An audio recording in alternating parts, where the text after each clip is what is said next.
In this tutorial, we'll learn about C Sharp and we will start with language integrated query.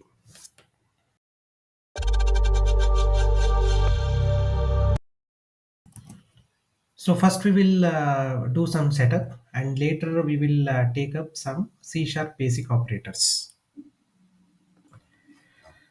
So to do the database, first we will download the database file from Microsoft AdventureWorks sample database. You can download it from the link that is shown here. You can just get it from the online. Once you install the database, you will get something like this: an AdventureWorks with some tables. So you can run some query and then see that the result has been working.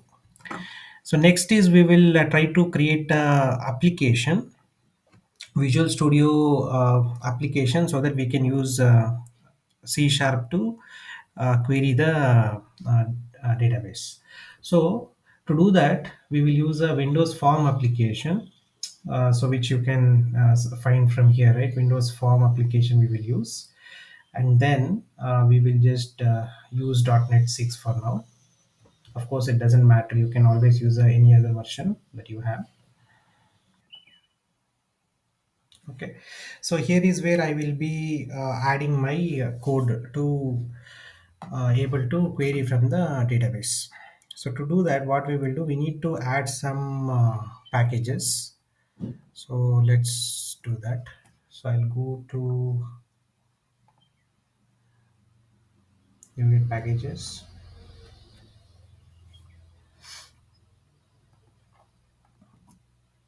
and this is one package, Microsoft.Entity Framework Core.SQL Server.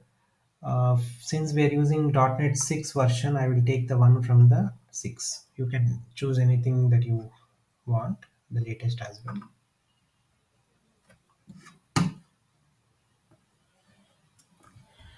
So the next package I'm going to use is this Microsoft.Entity Framework.Core.Tools, and then this also I will get the version with 6. To to add those models here. So what we will do, if you go to package manager console, to just go to the package manager console, and then we will put this command here. I'll explain the command here. So what we are doing, we are trying to connect our database AdventureVerse, and then we are giving user ID password for your local system, and then you are going to say put all those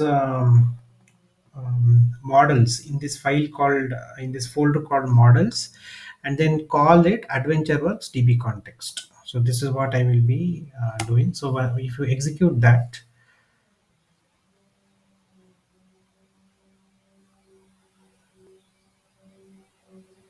yeah, so this should create all your DB entity classes for you. And if you search for connection string, you can see the connection string is also right here. Now what we will do, we will come to the file where we were doing.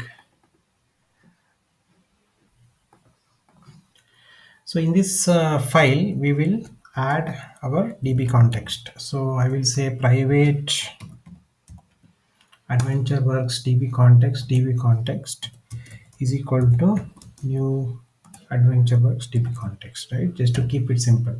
So now what we will do, on the page load, we will execute this command. So before that, what we can do is, if you go to the tools section, we need to display the data, right? So we need to put something. So we will just add a data grid, and I will not do anything on that. So I'll just add the data grid here, and then maybe expand this screen to a bigger one. And then I will add one tools folder just for displaying the count. So I can just add a label here.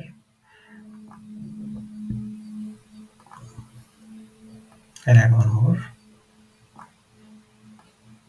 Okay, so this one, what we will do, we will call it this one we will call it count. Okay, so that we display the count for the records. So here we will say this one for the count.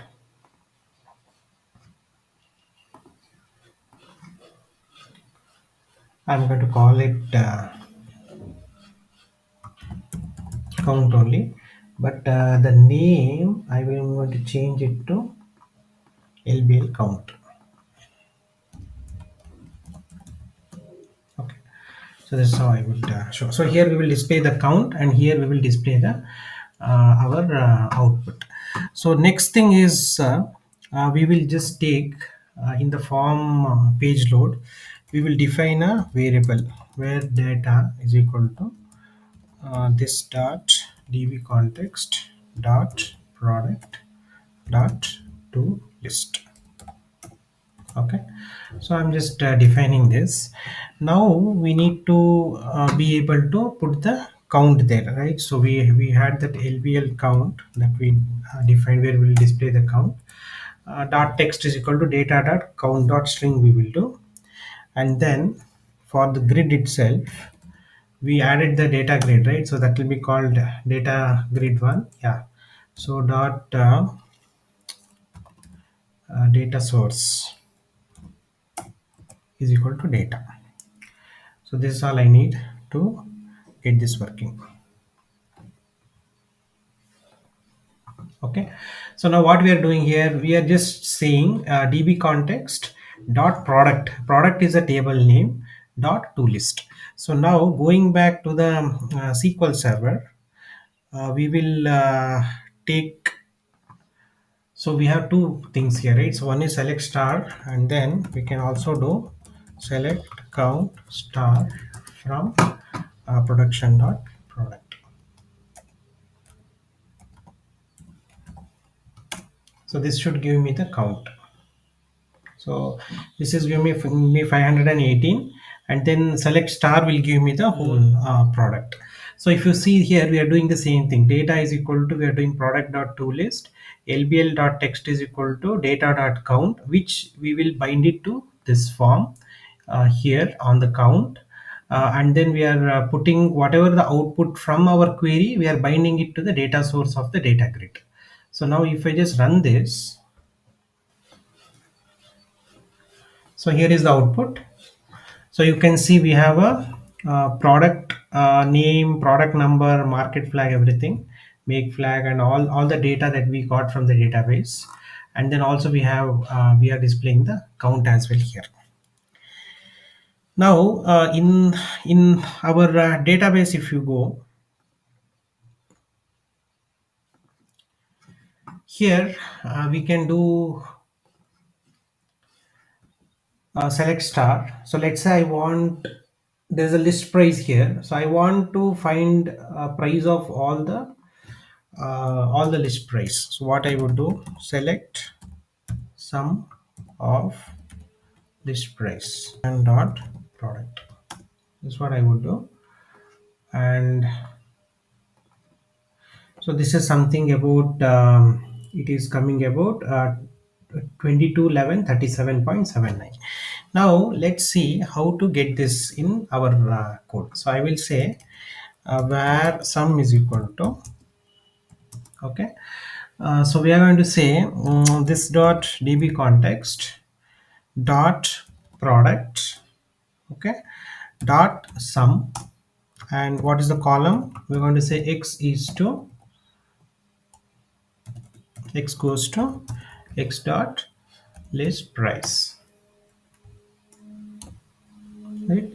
So now let's put a breakpoint here, just check how much this will be there. Yeah, so with this, so you can see that we are getting the same data here. So that is how we sum the records. So basically what we will do, we will go to the table that you want, db context dot product dot sum, and then we are going to give which column we want it. So that should give you the sum of the product. So similarly, if I come back to the database, so we can do an average. So if I copy this and then say average,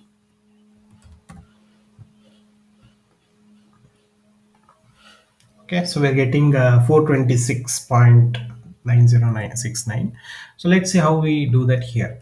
So to do that, I'm going to create a variable where average is equal to this dot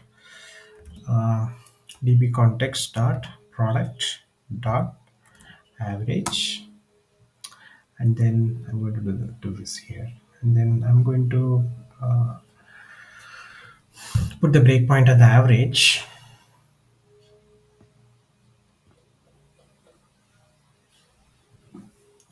So now let's see. So you're getting the same thing, 426.9069. So in this tutorial, just to recall what we have done, we did the initial setup. Then we try to do a select star from a table using the ToList. We did a count to see how many count we will get. We also did two mathematical functions, sum and average. So in the future videos, we will go in depth about more operators. So thanks everyone for watching this.